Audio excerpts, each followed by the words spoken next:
Ready? বলো বলো কঠিন পদার্থ কাকে বলে? যেসব যেসব পদার্থের নির্দিষ্ট ভর আছে আর কিছুটা স্থান দখল করে থাকে তাদেরকে কঠিন পদার্থ বলে। ঠিক আছে, উদাহরণ দাও কয়েকটা।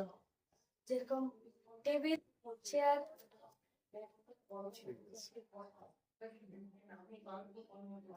আচ্ছা বলো মৌলিক পদার্থ কি? যেসব পদার্থ উদাহরণ কি হবে? কাঠ, কাঠ। কাঠ মৌলিক পদার্থ নয়। কাঠের মধ্যে জল থাকে না? বলো।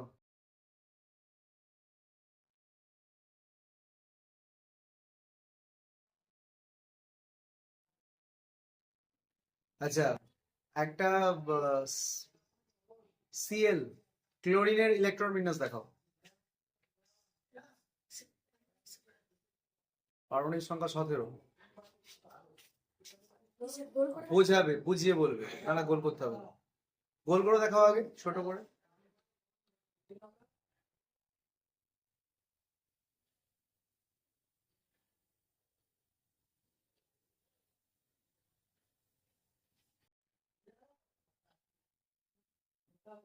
প্রথম কক্ষপথের নাম কে, তারপরে এল, কে থেকে শুরু, কে এল এম, এভাবে কক্ষপথের দুইটা থাকবে।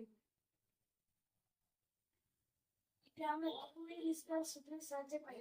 কিভাবে পেলে দেখাও। কে নাম্বার এক নাম্বার কক্ষপথ 2n স্কয়ার। n মানে হচ্ছে কক্ষপথ সংখ্যা 2 ইনটু n কক্ষপথ সংখ্যা 1 স্কয়ার মানে 2 ইনটু 1 ইনটু 1 2।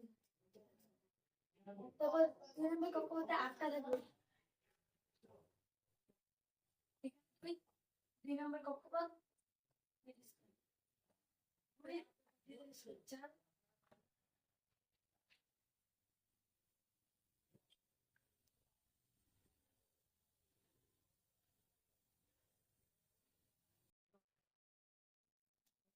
তারপরে কক্ষপথে 18টা থাকবে।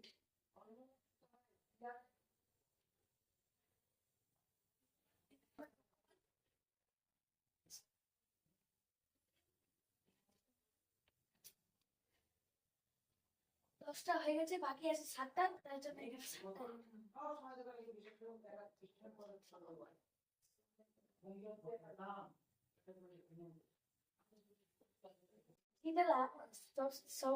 সবশেষে বেরোলো সেটা হচ্ছে এই পরমাণুটার যোজ্যতা, এটাকে 8 থেকে বিয়োগ করতে হবে। এর যোজ্যতা হচ্ছে 1।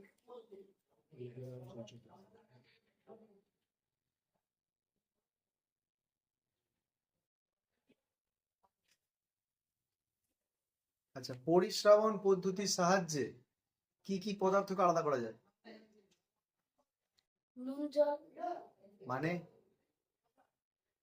মানে দুটো পদার্থের কোনো মধ্যে ব্যাপার আছে? পরিশ্রাবণ পদ্ধতির সাহায্যে কোন কোন পদার্থকে আলাদা করা যায়? তরল আর কঠিন।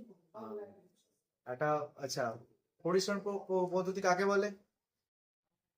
কোন দুটি পদার্থকে আলাদা করার পদ্ধতি। আচ্ছা, যখন আলাদা করা হয় তখন উপরে যেটা থাকে তাকে কি বলে, আর নিচে যেটা পাই সেটাকে কি বলে? যেটা উপর থেকে ওটা অবশেষ আর নিচে যেটা থেকে ওটা পড়েছে। কি? পরিশ্রুত।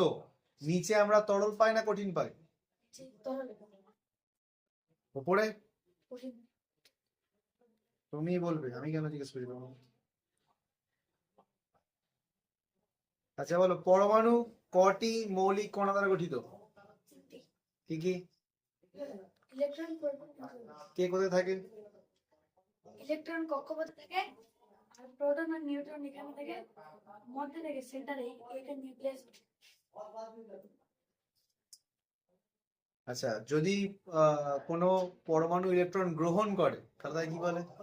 যদি গ্রহণ করে এটা গ্রহণ করলে আর বর্জন করলে? আচ্ছা, এই রুলস কি বলো? পেট্রোল কোন পরমাণু তার শেষ কক্ষপথে 8টি ইলেকট্রন রাখার ইচ্ছা নেই। আচ্ছা, আয়ন কাকে বলে? আয়ন কি বলে? কোনো পরমাণু ইলেকট্রন গ্রহণ বা বর্জন করলে সেই পরমাণু সেই পরমাণুটাকে আয়ন বলে, বুঝতে পারলে? ঠিক আছে, ঠিক আছে, থ্যাংক ইউ।